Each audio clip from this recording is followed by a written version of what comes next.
পঞ্চায়েত সদস্যের ছেলের কর্মকাণ্ডের জেরে সমস্যায় পড়েছেন এলাকার একাধিক বড় ধান চাষি, এমনটাই অভিযোগ। ঘটনার জেরে মাথায় হাত জলপাইগুড়ির রাজগঞ্জ ব্লকের সন্ন্যাসীকাটা গ্রাম পঞ্চায়েতের পাগলাহাটের চাষিদের।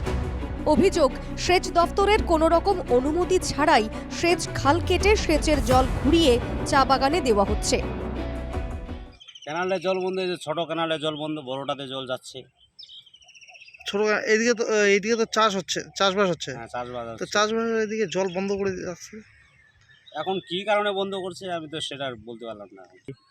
অসুবিধা তো হয়েছে, অনেকে গাড়তেছে না, অনেকে জল পানি ঢুকাচ্ছে। হ্যাঁ, খুলবে বলে, এখন খুললে তো ঠিকই আছে, না খুললে তো আবার পঞ্চায়েতের কাছে যাবে।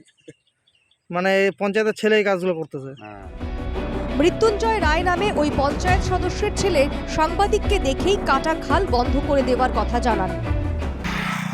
কিছুক্ষণের জন্য বন্ধ করা হয়েছে। কখন বন্ধ করেছেন এটা? কখন বন্ধ করেছেন?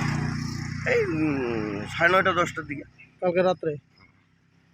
আর একটু পরে খুলে দিবে। এই ঘটনায় অভিযুক্তের শাস্তির দাবি জানিয়েছে বিজেপি। ক্যানেল আটকিয়ে ওখানে চা বাগানে যে পঞ্চায়েত আছে শাসক দলের পাগলাহাটের, তার ছেলে জল দিচ্ছে। এরকম হামেশাই হয়, কি তা করা হোক। এবং যে ক্যানেল বন্ধ করে দিয়েছে যে শাসক দলের নেতা বা পঞ্চায়েত ওখানকার, তার বিরুদ্ধে কঠোর থেকে কঠোর শাস্তি আমরা কামনা করি।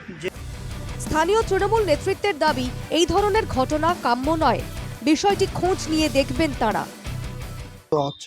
দেখবো, আমি ব্যাপারটা দেখবো। প্রথম শুনলাম তো, খবর নিয়ে যেটা জানতে পারলাম যে বলছে ওই গাটার ওইদিকে জল ঢোকানোর জন্যই নাকি ওটা বন্ধ করছে। একটা খবর নিয়ে আমি দেখবো। পঞ্চায়েতের ছেলে যাই হোক, যদি কেউ অন্যায় করে থাকে সেটা আমি দেখবো। জলপাইগুড়ি থেকে পরিতোষ রায়ের রিপোর্ট, NKTV বাংলা।